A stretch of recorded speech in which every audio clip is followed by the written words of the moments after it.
If the sister could please stay at the microphone, I'll come. Obboleettiin maayikuma bira turii nu eegi. Akkuma warra dhiiraa irraa gaafii fuudheen gara keetitti deebi'a. Dubartiin biraa tan muslima hin ta'in tan gaafii qabdu yoo jiraatte gara fuulduraa dhiyaatuun gaafii akka gaafattu taasisa. Hagasiif obboleessa fuuldura irraan jiru irraa fuuna. Good evening again, everyone. It was amazing to see how much Akkam oltan isaniin cuftinu haasawu kee eega dhaga'iin booda quraanii waa'ee saayinsii kan cuf qabaachuun isaa haalan na ajaa'ibe. Garuu fakkeenya ati qura'aan keessaa kennitu wayita laalu fakkeenyota saniin saayinsiin bira gahee qoratee mirkaneessuu isaatiin dur amananii fudhatuun hedduu rakkisa. Fakkeenyaaf dammi keessa dawaattu jiraa jedhu quraanii akkuma haasawu kee keessatti ibsitetti namni tokko baal summii qabu tokkoon yoo miidhame dammi daraara baal sanii irraa tolfamu dawaadhaa jetti. Kanaafuu Rabbiin olaan dhimmoota waa'ee saayinsii kan eega saayinsiin qoratee bira gahee mirkaneesseen booda amanamuu danda'an dubbatuun isaa maal fayyada? Dabalataanis quraan keessaa waan saayinsiin hagammaa bira hin gahin ka if duraaf bira gahuu danda'u dhugaa saayinsii tokko naa himuu dandeetta? yet to be invented. Well, that's a very good question that I've mentioned many things about science indirectly saying all this. Obboleessi gaafii bareedduu gaafate. Waa'ee saayinsii qabxii hedduu kaasuu kiyya ibsee jira. Wantoonni saayinsiin amma bira gahaa jiru kunniin durumaa islaamummaa keessatti ni beekaman jechuu kiyyaa simee jira. Garuu qura'aanni waan eega saayinsiin mirkaneesseen booda amanu dursee dubbachuun isaa maal fayyadaa je? Waan haaree biraatis tan saayinsiin hanga ammaa biran gahin yoo jiraate naaf himii je. Obboleessa. Sababa kanaaf warri Arabaa gama barumsa astiroonomiitiin sadarkaa guddaarra gahuu danda'an. Sababni isaatis qura'aana dubbisaa waan turaniif beekumsa san goonfatan. Qura'aanni waa'ee astiroonoomii irratti odeeffannoo hedduu qaba. Akkuma qura'aana dubbisaniin qorannoo gad fageenyaa taasisaa turan. Qo'annoo hedduu gaggeessan. Haala saniin waa'ee saayinsii beekuu danda'an. Qura'aanni dhaamsa gabaabinaan ergame. Kitaaba saayinsii yoo ilaalte mata duree haaree tokko irratti kitaaba fuula hedduu qabu garta. Gama fayyaatiin dhimma tokko irraa qofa barreessuuf mujallada hedduu si barbaachisa. Namoonni hedduun qura'aana kana dubbisuun fedhan. Kun kitaaba guddaadha jedhanii irraa dubbatan. Osoo Rabbiin ol aane waa hunda takka takkaan gaqqabee irraa dubbate gamoon guddaanuu kitaaba sannuu qabatuu hin danda'u. Dhaamsa qura'aanaa gad fageenyaan ibsame keessatti kuusuudhaaf gamoo kumaatamaan lakkaa'amuutu nu barbaachisa. Qura'aanni dhaamsa gabaabaadha. Kanaaf musliimoonni hedduun qura'aana dubbisanii gama saayinsiitiin hayyuu ta'uu danda'an. Seenaa if duuba deebitee yoo ilaalte musliimoonni saayinsii fi teknooloojiidhaan qaroomuu hubatta. Garuu ati gaafii ta'e keessatti waan dabre dhiisii waan ammaa naaf himii jette. Wantoonni an ibse hedduun waan amma dura saayinsiin bira gahuu danda'e. Garuu hedduu isaanii muslimootaatu argate. Garii warra musliman tahintu abuure. Garii warra Awurooppaatu bira gahe. Garuu wanni hanga ammaa saayinsiin bira gahuu hin dandeenye hoo jiraa jette. Waliigallee durarratti waan saayinsiin hangammaa biran geenye garuu kan bira gahuudhaaf carraa guddaa qaburraa hin dubbadha. Qura'aanni waan san dubbatee waan jiruuf an sirrittiin itti amana. Fakkeenyaaf qura'aanni suuraa Ashuuraa suuraa 42ffaa aayat 29 irratti samii fi dachii uumee ammaas waan lubbuu qabu isaan jidduu facaase. Kun ragaa tokkummaa Rabbii fi dandeetii isaatirraa hiija. Kanaafuu qura'aanni bakka tanatti dachii tanaan alaas wanni lubbuu qabu ni jira je'ee nutti himutti jira. Arraan tana saayinsiin dachii tanaan alatti wanni lubbuu qabaa ni jira isa jedhu mirkaneessuu hin dandeenye. Garuu saayintistoonni dachii tanaan alatti carraan wanni lubbuu qabu jiraachuudhaa guddaadhaa ja'an. Kanaaf rokkeeta saatalaayitii faa gara addeessaa fi maars ergaa jiran. Qura'aanni dachii tanaan alaas wanni lubbuu qabaa ni jirti waan je'eef an ittiin amana. Saayinsiin tarii boruu irra gahuu danda'a. Waggaa 5 booda, waggaa 10 booda, waggaa 100 booda bira gahuu danda'a. Ani garuu qura'aanni waan natti himeef ittiin amana. Arraan tana addunyaan tun akkamitti dhabamuuf akka deemtu tilmaama hedduutu jira. Gariin aduun haalaan guddattee dachii dhabamsiiftii ja'an. Gariin gaarreentu caccaba ja'an. Gariin gaarreentu gasseena ja'an. Gariin galaanaatu irraan garagala ja'an. Gariin ammoo boolla gurraacha keessa seentee dhabamti ja'an. Tilmaama hedduutu jira. Tilmaamni kun hundallee ta'uu baatu hedduunsaa waan qura'aanni je'een walii gala.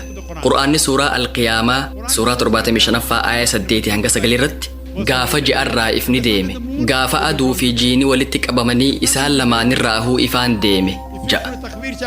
Suuraa Takwiir suuraa 81ffaa aayat 1 hanga 3 irratti gaafa aduun muramtee ifni isirraa deeme gaafa urjiin harcaate gaafa gaarreen bakka isaaniitii deeman ja'a.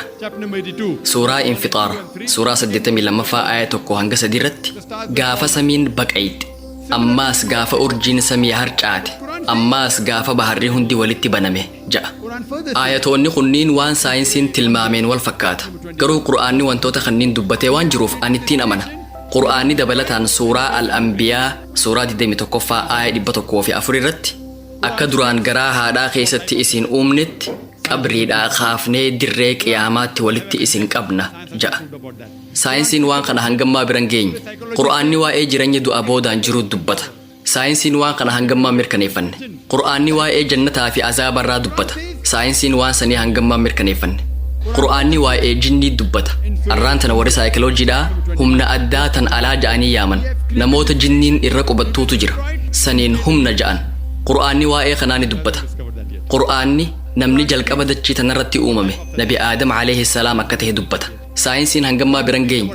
Carraan waan kana bira gahuudhaa guddaadha.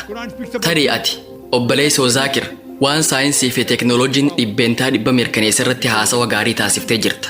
Garuu ati jireenya du'a boodaatti ni amantaa? Jinnitti ni amantaa? Jannataa fi azaabatti ni amantaa?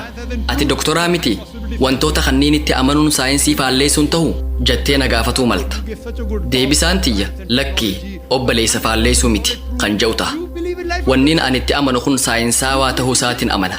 Waan qur'aanni jedhe kanuma feete fudhu. Waan qur'aanni dubbate keessaa dhibbeentaa 80 kan ta'u dhibbaan dhibbatti dhugaa ta'uunsaa mirkaneeffamee jira. Waa'ee astiroonoomii, waa'ee jiyooloojii, waa'ee marsaa bishaanii, ooshinogiraafii, bootanii, baayoloojii, zooloojii dubbadheetiin jira. Dhimmoota kanneen keessaa dhibbeentaa 80 kan ta'u kan qur'aanni irraa dubbate guutumaan guutuutti sirrii ta'uunsaa mirkaneeffamee jira. Dhibbeentaan hafe immoo kan 20 ta'u shakkii keessatti galmaawe. Sirriidha hin ja'amne, dogongoraas hin ja'amne. Dhibbeentaa 20 shakkiidha ja'ame keessaa wanni dhibbeentaa duwwaa tuqaa takka ta'u dogongora hin ja'amne. Saayinsii yeroo ammaa tanatti mirkanaawee amanameen qabxiin takkalleen kan qur'aana keessaa wanni kun dogongora ja'ame hin jiru. Hanga ammaa shakkiitu jira. Kanaafuu loojikiin kiyya akkana. Dhibbeentaa 80 kan ta'u dhibbaan dhibbatti sirrii yoo ta'e dhibbeentaan 20 hafe ammoo shakkiidha yoo ja'ame san keessaa tokkolleen kan dogongora ja'ame hin jiru taanaan inshaa Allah dhibbeentaan 20 hafe sunis dhugaa ta'uunsaa ni mirkaneeffamaan ja'a. Yoo arraas ta'uu baate boru waggaa 50 booda, waggaa 100 booda, waggaa 1000 booda Allahu a'lam. Du'a boodaan jireenya akka jiru ni mirkaneessan. Jinniin akka jirtu ni mirkaneessan. Azaabni akka jiru ni mirkaneessan. Jannanni akka jiru ni mirkaneessan. Kanneen birootis mirkaneessuuf jiran. Mata duree wantoota saayinsiin hin mirkaneessine kan garuu if dura mirkaneessuuf jiru irratti barnoota tokko guutuu kennuun hin danda'a. Deebisaasiif kan na je'eetiin abdadha. Gaafii keetiif galatoomi. Dubartoota biraa namni muslima hin taane yoo jiraate gaafii dhiyeeffatuu dandeessi. This is the last question. Obboleettii teenya Vaandeenaa irraa ni gaafii xumuraati. Dandeettiin kee kan waa haffazuudha ajaa'iba. Waa'ee waa haffazuu irratti wanni qur'aana keessatti dubbatame ni jira. This was the question that my memory is phenomenal. Obboleettiin dandeettiin kiyya kan waa haffazuudhaa jabaa akka ta'e dubbatte. Kun badhaasa Rabbiiti. Alhamdulillah.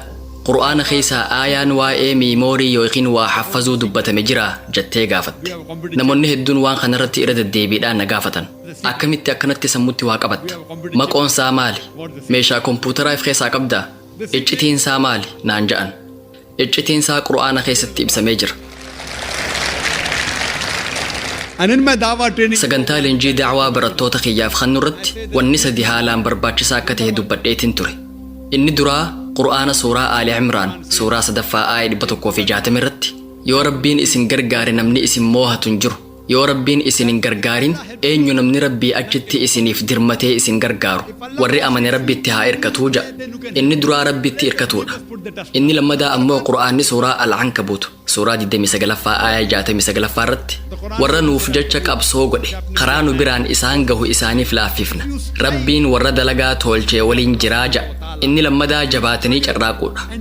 Inni sadaffaan Rabbi suuraa Anbiyaa suuraa 21ffaa aayee 7ffaa irratti akkasuma suuraa An-Nahl suuraa 16ffaa aayee 43 irratti fas'aluu ahla dhikri in kuntum laa ta'lamuun waan ifiin beeyne warra beekumsa qabu gaafadhaa ja'a.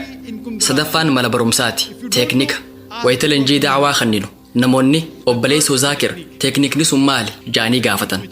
Anammoo sadaffaan kun isa hedduu barbaachisuu miti. Inni haalaan barbaachisu tokkoffaan Rabbitti irkatuu fi amanuudha. Teeknika addunyaarra jiru cufa osoo qabaattanii eessallee gahuu hin dandeessaniin ja'an. Barattoonni kiyya hedduun waa'ee waa haffazuu fi yaadatu irratti MBA qaban. Waa'ee triangle technique ja'amuu beekuu keessan ani hin beeku. Isaan waan akkasii irratti jajjaboodha. Wayita jalqabaa barumsa irratti jajjaboo turan. Gara xumuraa yoo gahan ammoo sadarkaa gad aanaa qaban. Gargaarsi Rabbii waa hunda caala. Teeknika waa haffazuu ja'amee waan ibsamu hunda gargaarsa rabbiitu caala. Inni tokkoffaadha. Gargaarsa rabbii hoo akkamitti argatta? Sun yoo ati karaa isaa keessatti qabsoo goote ni argatta. Karaa isaa keessatti carraaqqatta taanaan milkiin baata. Yoo milkaa'uu dadhabde karaa rabbi irratti karaa sirriitiin carraaqaan jirtu jechuudha. Waa'ee teeknika waa haffazuu qabaatuun hedduu dirqamaa miti. Nuti leenjii daawaa guyyaa 40 qabna. Namoota ni leenjifna. Namoonni hedduun ajaa'ibatti ta'a.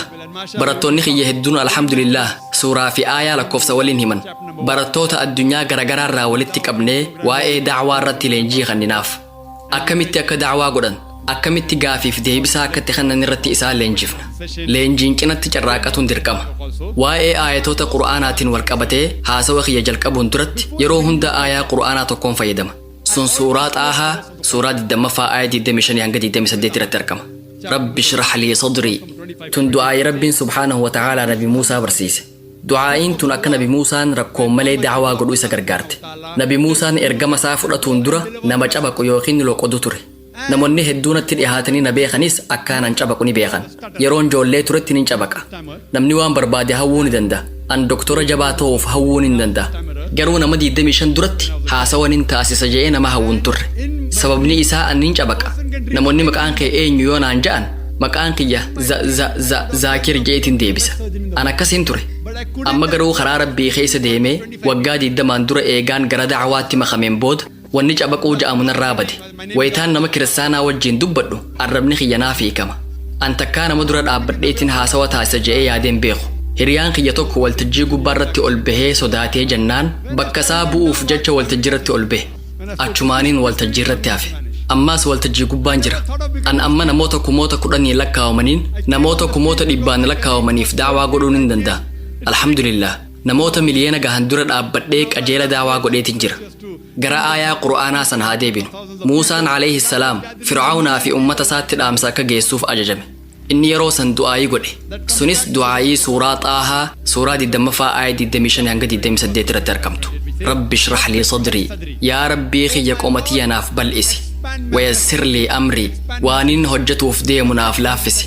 واحلل عقدة من لساني يفقه قولي أكا وريتنا إرجت دبيتي يبيخوف أبقى الرب خير جرنا الراديم سيسي سببني إسا موسى عليه السلام نج أبقى أنس نينج أبقى أكا وريتنا إرجت دبيتي يبيخوف أبقى الرب خير جرنا الراديم سيسي جئتن قد خنافو ويتان هاسوا فولتجتبو ربي أكا قومتي يناف بالإسو أكا دلقاتي يناف لافسو هاسوا خيا كنافو بتنيف جج أكا أبقى الرب خير راديم سيسون قد du'aa'iin an waa haffazuudhaaf itti gargaaramaa ture isii tana garuu wanni akkaan barbaachisu rabbitti amanuu lammaffaan karaa isaa irratti carraaquu sadaffaan teeknika deebisaasiif kana je'eetiin abdadha.